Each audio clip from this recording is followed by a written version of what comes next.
होरा और फलित तीनों को मिक्सअप करके समझेंगे, जितना आपको समझने में भी आसानी रहेगी। हमारे सामने एक बोर्ड था, सामने आपको नज़र आ रहा होगा स्क्रीन, मेरी स्क्रीन की बगल में इस साइड में, वहाँ एक भाचक्र बना हुआ है। ये पूरा सौर मंडल हमारा, जिसको हम संसार कहते हैं, ये पूरा, इसको ज्योतिष की भाषा में भचक्र कहते हैं, और ये 360 डिग्री का होता है। 27 नक्षत्र मिलकर इसका निर्माण करते हैं। नक्षत्र क्या है, यहीं से हम शुरुआत करते हैं कि नक्षत्र क्या है।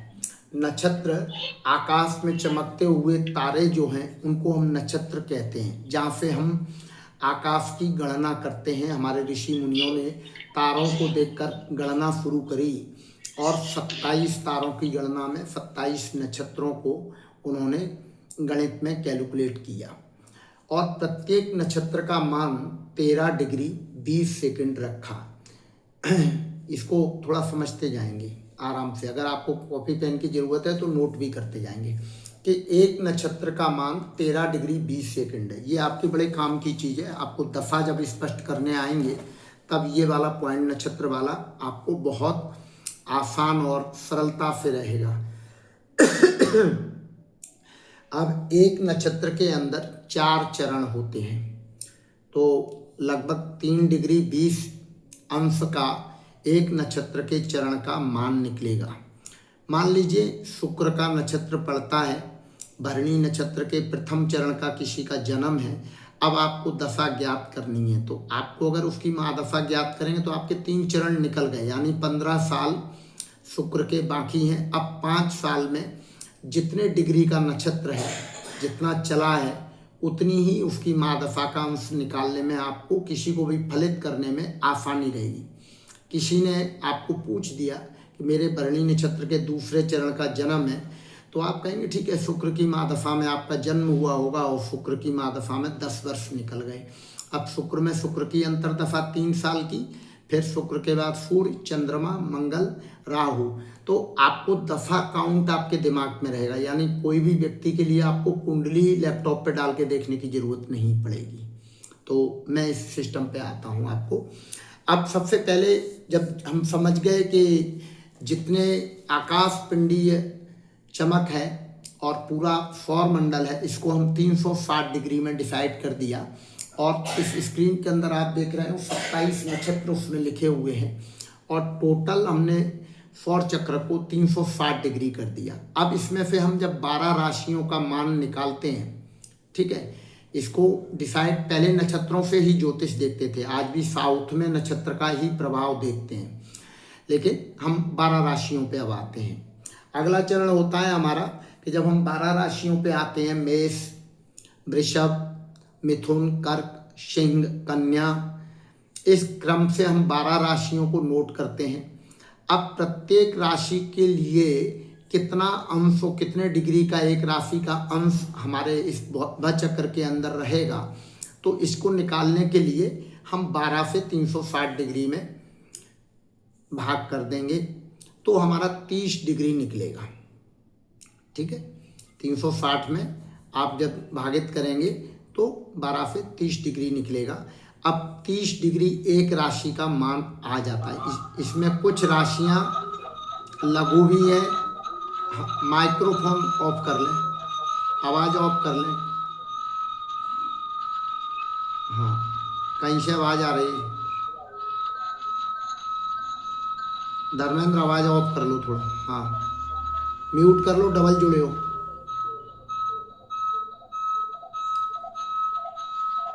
कुछ टेक्निकल प्रॉब्लम है, आवाज नहीं आ रही। किसको आवाज़ नहीं आ रही है? कोई है? राजू की आवाज़ आ रही है? ये आपका डबल जुड़ा है धर्मेंद्र, आप एक जगह म्यूट हो, आप एक जगह डबल हो। ठीक है, अब ठीक है। तो जब एक राशि का मान 30 डिग्री हो गया, 12 राशियां 360 डिग्री हो गई हमारी। अब 27 नक्षत्रों को मिलाएंगे तभी 12 राशियां बनेंगी। तो खैर नक्षत्र पे अभी छोड़ते हैं, अब राशियों पे आते हैं। 12 राशियों का निर्माण हो गया। अब 12 राशियां मिलकर एक कुंडली का निर्माण करती हैं और सबसे पहले ग्रहों का भी इनमें बड़ा महत्व है। 12 राशियां ही 12 भावों को स्वामित्व प्रदान करती हैं, ठीक है। अब इसके नवग्रह हैं अपने हमारे। राहु केतु को छोड़ दीजिए, इनको छाया ग्रह कहा जाता है। इनका अस्तित्व विहीन है।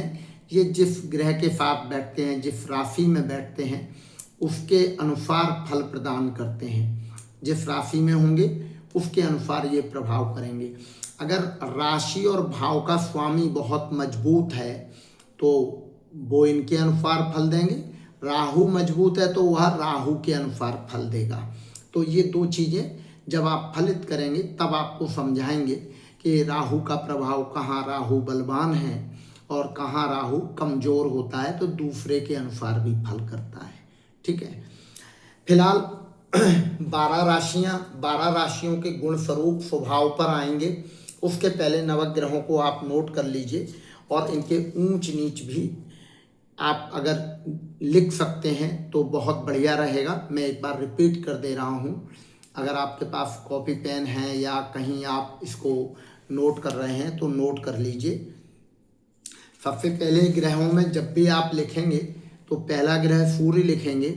सूर्य ग्रहों का राजा होता है, उसके सामने राजा लिख लीजिए और बगल में उच्च और दूसरी जगह नीच लिख लीजिए, ठीक है।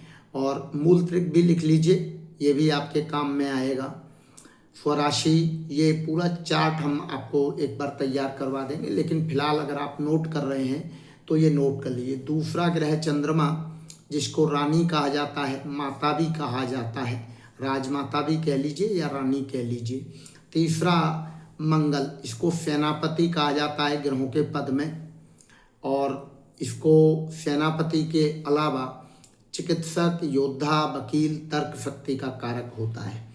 चौथा ग्रह जब हम नोट करेंगे तो बुध को करेंगे। बुध को राजकुमार कहा जाता है, यहाँ केवल राजकुमार ही लिखें इसको। पांचवा गुरु, गुरु को मंत्री, राजपुरोहित, विद्वान, तपस्वी, ये सारी चीज़ें आप विचार, चिकित्सक, और चिकित्सक के अलावा कभी कभी हमारे घर में जो सबसे बड़ा बुजुर्ग व्यक्ति है जिसका आशीर्वाद हम लेते हैं, वो सभी लोग गुरु से ही काउंट होंगे। तो इसलिए गुरु को भी आप जोड़ लें। छठा ग्रह शुक्र, शुक्र की बड़ी चर्चा होती है आजकल ज्योतिष में, लोग करते हैं।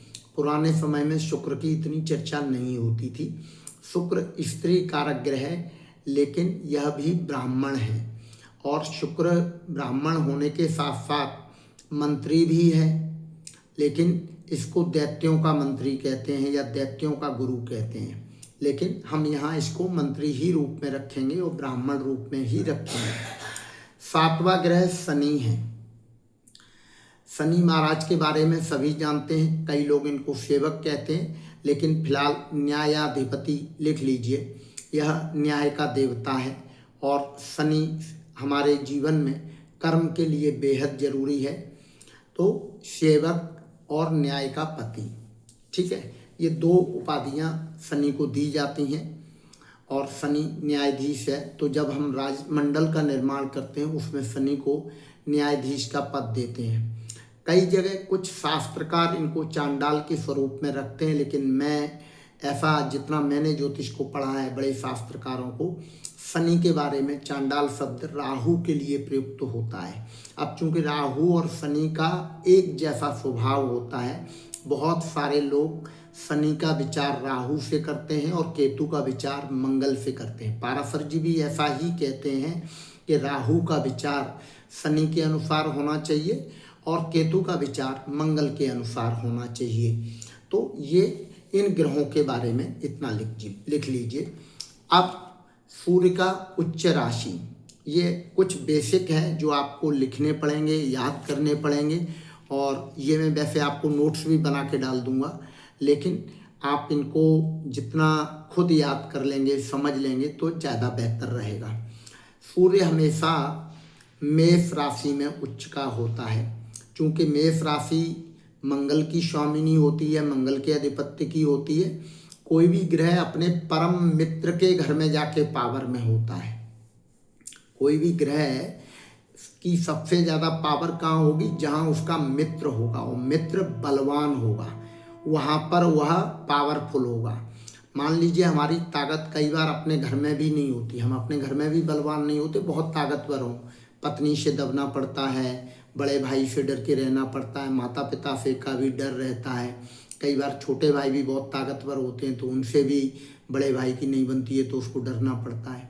तो कई ग्रह अपने घर में बैठने के बावजूद भी हम जब पावर अपने घर में पावरफुल नहीं है तो ग्रह भी अपने घर में पावरफुल नहीं है, तो वह पावर कहाँ ग्रहण करता है? अपने मित्र के घर में। जब वो अपना परम मित्र के घर में जाएगा और मित्र कहेगा यहाँ बैठ जाओ, मैं देखता हूँ कौन है, आ जाओ, तो जैसे ही वो ये आ जाओ कहता है कोई ग्रह उच्च का हो जाता है, उसकी पावर बढ़ जाती है। तो सूर्य कहाँ होगा?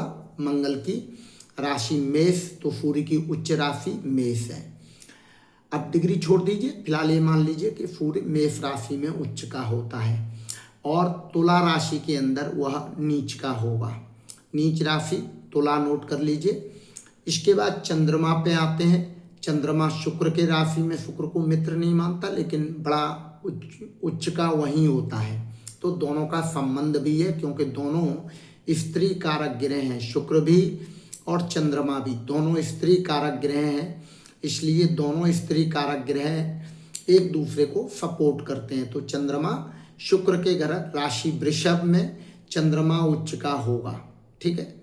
नीच का कहाँ होगा? वृश्चिक में जाके। सूर्य कहाँ नीच का होगा? तुला में जाके। अब तीसरा ग्रह आ गया मंगल। मंगल की उच्च राशि मकर है। हालांकि लोग मंगल और शनि की शत्रुता की चर्चा करते हैं, कभी मित्रता की चर्चा नहीं करते हैं, ठीक है। कभी हम आपको मित्रता की चर्चा भी बताएंगे।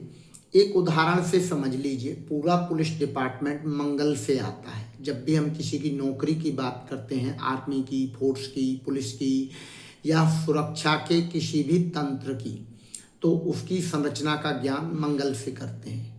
मंगल सेनापति है। एक सेनापति आपकी सुरक्षा पुलिसिंग सिस्टम पहले सेना से ही काउंट होता था। आज भी जब कोई बड़ी व्यवस्था होती है तो वहाँ हम मंगल को ही यानी आर्मी को ही सुरक्षा व्यवस्था सौंपते हैं।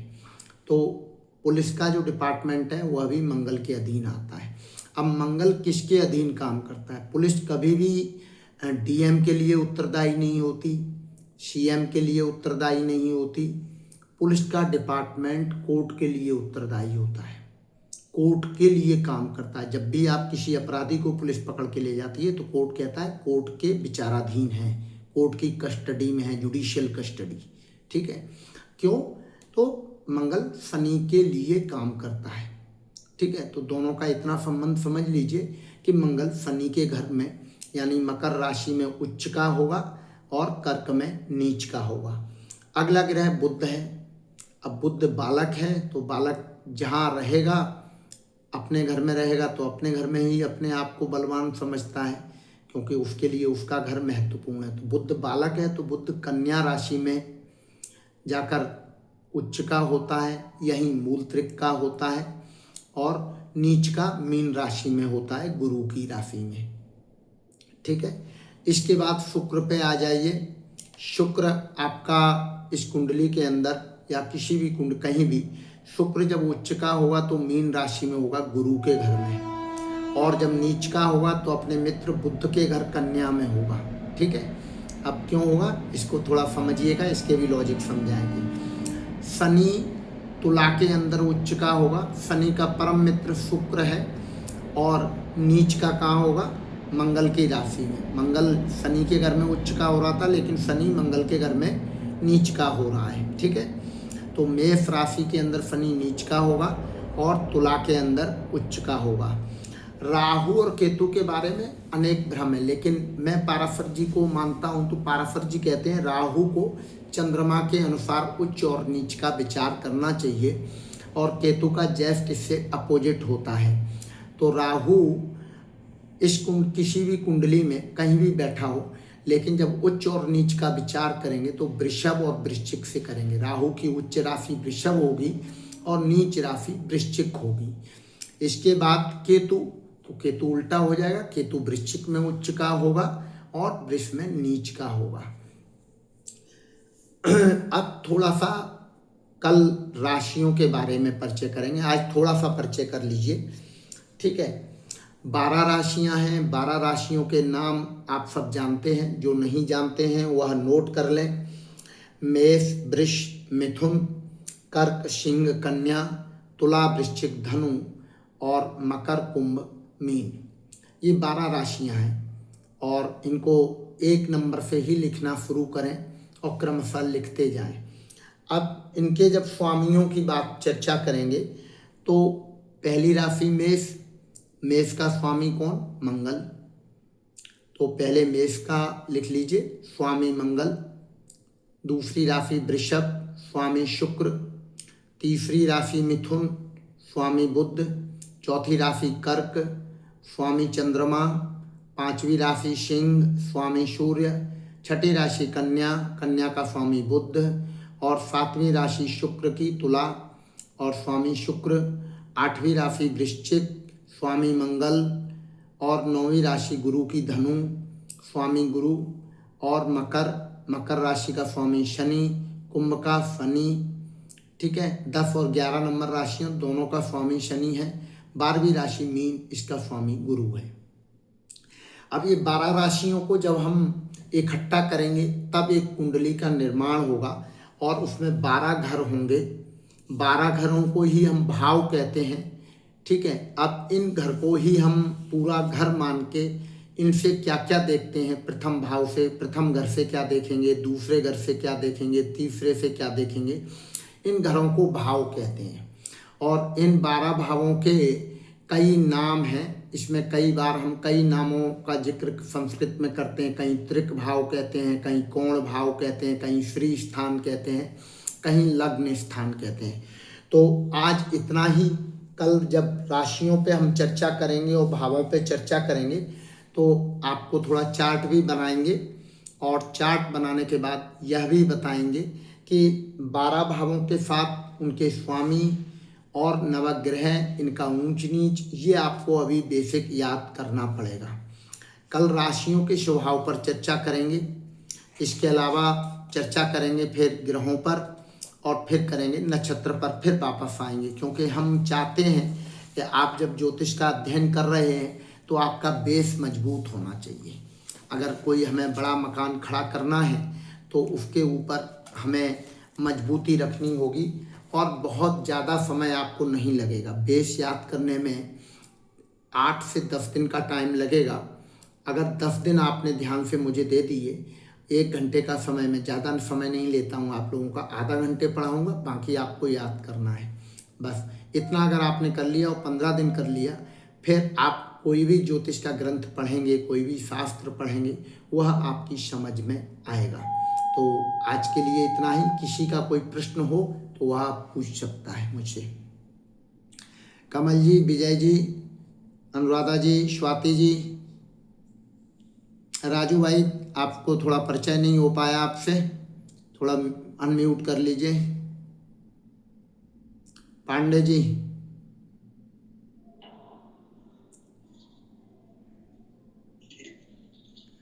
नमस्कार। नमस्कार। हाँ, आपसे परिचय नहीं हो पाया तो मैंने कहा चलो पूछ लें।